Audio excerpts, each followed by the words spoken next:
Hi guys, so today I'm going to show you all how to make Taiwanese Shao, and it is really a pastry that you have for breakfast that is super flaky. It is like a flatbread that you top off with seasonings, but the way that you make those layers and that lamination reminds me a little bit of scallion pancakes as well, but instead of putting oil, you actually put this thickened roux.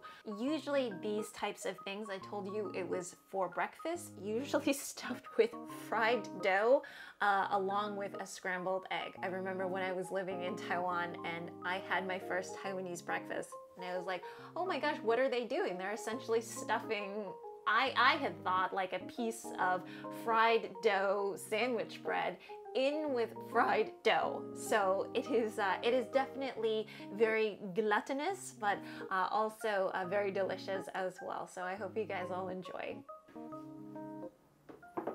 Okay, so what I'm going to do first is to just make the roux for these pastries first. And what the roux essentially is that butter layer that's going to make the pastry super flaky. Okay, so after it's warm, this is about medium-high heat.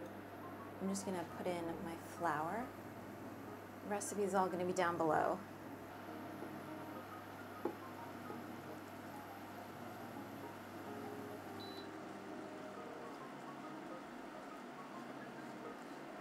This is gonna start off kind of like a pale yellow, but after about 5 minutes, it'll be kind of like a nice light golden brown color.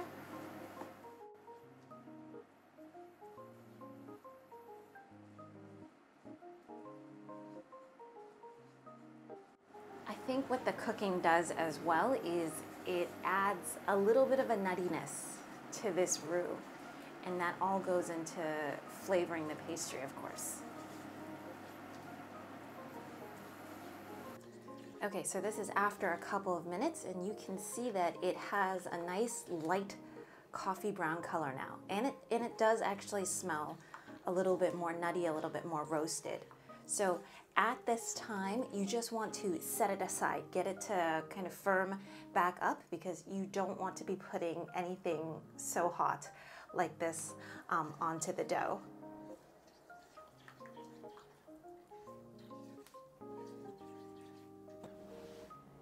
So next is we're gonna do kind of like a half boiling water dough, half not. And those of you that have bought my book, you guys know that boiling water doughs, typically it results in a thinner dough. You can get it kind of more cracker-like. And that's because the boiling water literally kind of kills off some of that flour, and it makes it really easy to roll afterwards. But conversely, it also you lose out on some of the breadiness of the pastry. So if you want breadiness, but then also have it be kind of crispy and kind of crackery, you kind of want to go with this half-half method. So I have some flour, some salt, all of the amounts down below. I'm just going to mix it with chopsticks first as I pour in the boiling water, because it's going to be hot. So a 1/4 cup of that. And you can kind of see the gelatinization happen already. The boiling water is just going to cook off some of that flour.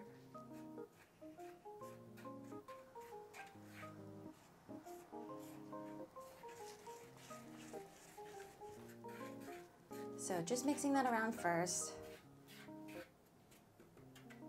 making sure that it's evenly distributed. And then now I'm going to add about a half cup of colder water. Okay, so we're going to do a little bit at a time. Because as with any time when we make dough, I've said this a million times, but depending on your climate, depending on, I guess, how heavy-handed you measure, or depending on the protein content of your flour, that could all affect how much water you need, how much hydration you need. So for me, I always add just a smaller amount of water than I need, and then I gradually kind of go in to see how much more I would need.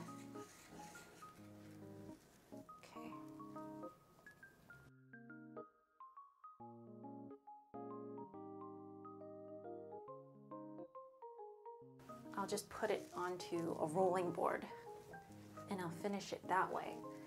And so this is something where you probably want to knead this dough for about 5 to 6 minutes, just until it gets into a fairly smooth ball.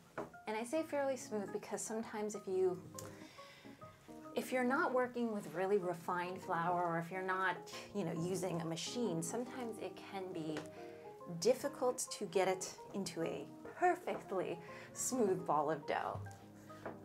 But a good tip that I actually learned is if you rest the dough, something like this, for 5 to 10 minutes, keep it covered in kind of like a wet cloth.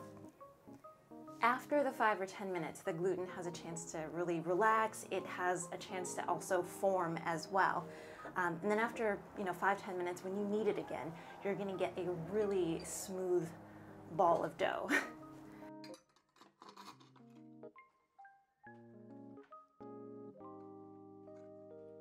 All right, let's go. So I'm just gonna, and you can feel, oh my gosh.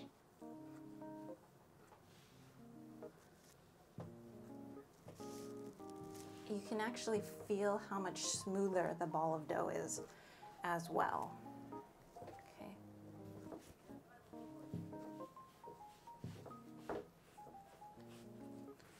So you can see with this how much smoother it gets, how much easier it gets to doing that. And that's just me kneading it for, another 30 seconds. I'm gonna let this dough rest because it's gonna be hard to roll it out at this point because it's still quite stiff. So a slightly oiled bowl, and then we'll see. God, should not do that. Just put a piece of cloth over it. We will see this guy in about an hour. Okay, so during this in-between time, I'm just gonna toast up some sesame seeds. Usually I just see white sesame seeds, but I'm gonna do, well, sometimes I see black and white, and I think that could be pretty too. So just a couple tablespoons of each. So you just want to do this until they get kind of slightly golden, until your white sesame seeds get a little bit golden.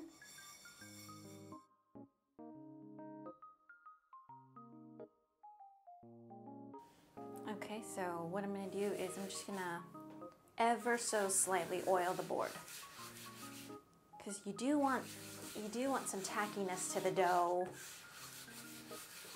when you roll it, so you don't want everything to kind of slip and slide around. And then what I'm gonna do is I want to kind of get it into a rectangular shape. What we're gonna do is we're gonna make a log, but we're gonna divide it up into 8 equal pieces. So you can kind of guesstimate that.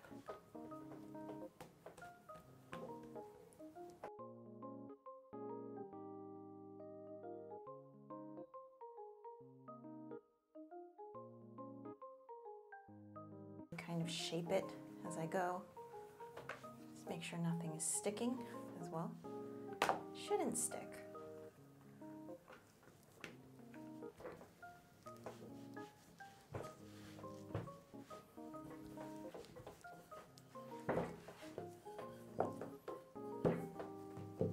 So I have this roux that I've made earlier, and then I stuck it in the fridge so that it would kind of harden up a little bit. You only need half of this. It was just easier to make a larger amount of roux. If you have any separation of oil, some people will tell you to mix it back in, but I also think that I just kind of poured it off. You don't want it to be too liquidy because it can be very difficult. If it's too liquidy and you start rolling it, all of this kind of spills out.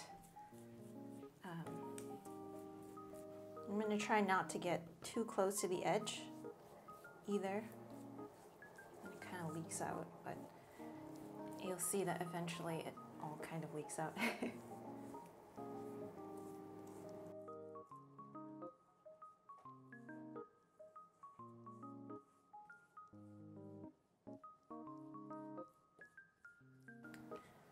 I'm just gonna make this bit a little bit thinner so that it's easier when we roll it. Okay, so shouldn't stick too much. Okay, and as you roll it, I mean, some of the filling is gonna spill out this way, so that's why it's good to leave a little edge. Okay, perfect. Okay, and you can see this is why we wanted to pinch down some of that edge. Okay, so that's good. What I'm gonna do now, you guys see me do this all the time. I'm not that good at dividing up dough, but I think you kind of mark half, and again, we're gonna divide it up into 8. So half, half, half, easy enough. 4, divide that up, okay. And if you see that you've made a little mistake, because sometimes the edges need a little bit more dough to compensate, then you can just, you know, kind of adjust as you go. So I'm just gonna move it a little bit. Okay. For sure, this is gonna spill out a little bit. And I mean, once this bakes up, you won't see the color change so much from the filling. So I know what you guys are thinking, like you're ruining everything. But it'll be okay. Just kind of stuff that back in. And you're just gonna loosely do it because eventually it'll kind of open back up. It's fine.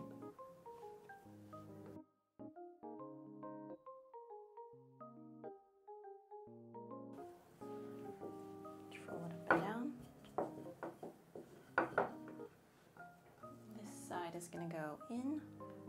This side is gonna go in.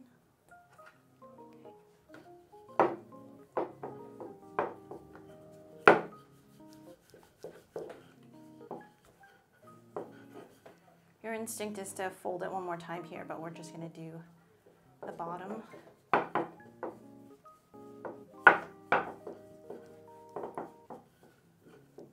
This one you can see is a bit smaller than the other one. So again, we're just gonna leave it like that.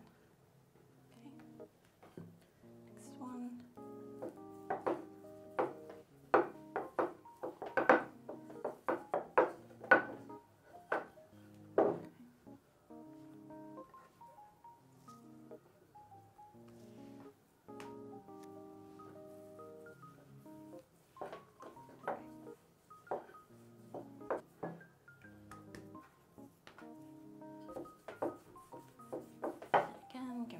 Rest.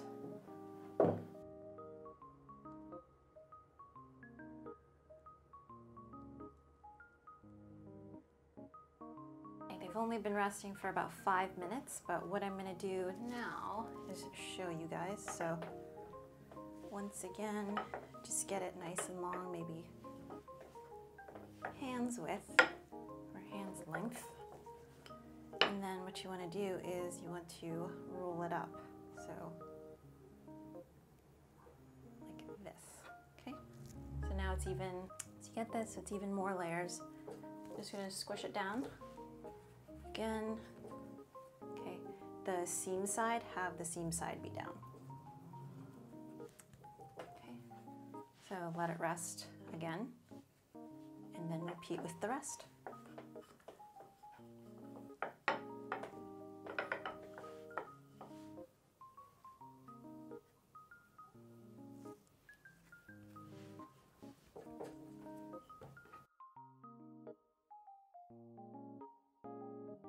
I'm gonna put some sesame seeds on them, but I just need them to relax a little bit first. I'm gonna flatten some of these guys down just with my hands.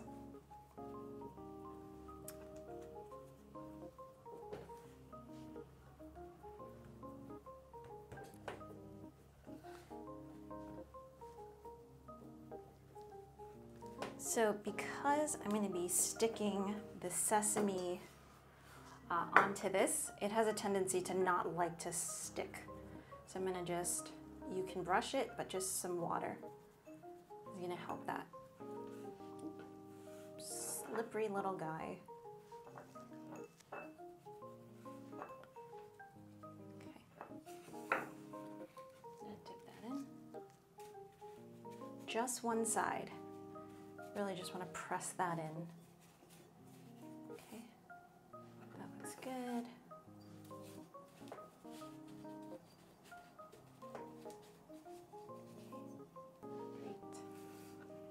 And then when we roll it, I'm just hoping that it'll kind of stay in some more. So kind of do it like this.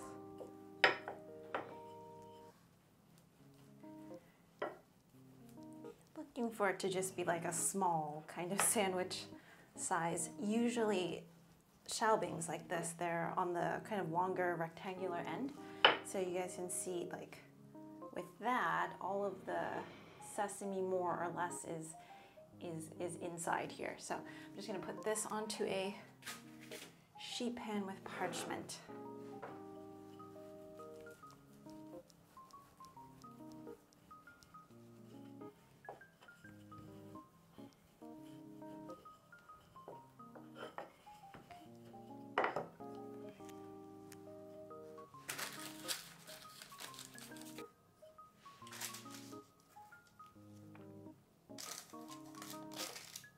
Probably have to put the last one on another sheet pan.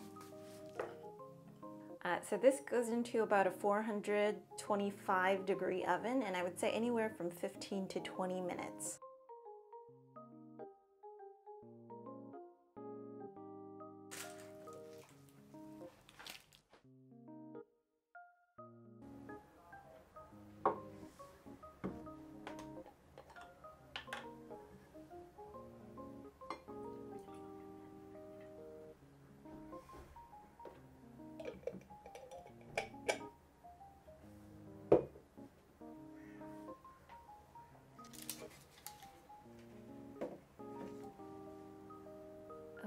Check these guys out. I mean, some of them definitely puffed up more than others, but all of them are going to be super, super layery in between.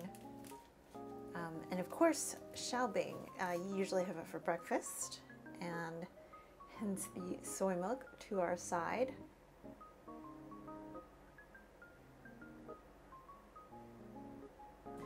And so a lot of the times what the Taiwanese will do is they will split this open and they will mix in like a scrambled egg and also some fried dough in here. So, yep, dough within dough, super, super lavish.